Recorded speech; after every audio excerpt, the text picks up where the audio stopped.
சரி வா போய் ஆயில் தேய்க்கலாம் நம்ம. ஐயோ குளிக்கணும் இல்ல. வாடா.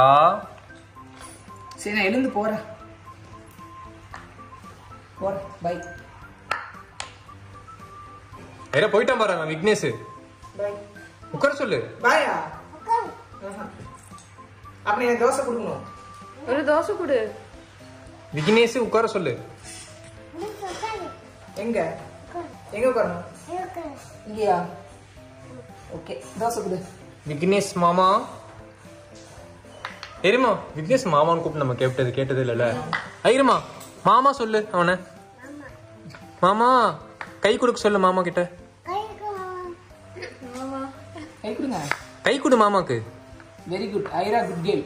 ஹைஃபை கொடு மாமா. ஹைஃபை. இப்ப எல்லாத்தையும் நம்ம மாமா சித்தப்பான்னு சொல்லி கூப்பிடணும் போல இருக்கு. அப்பதான் இவ கூப்பிட ஆரம்பிப்பா.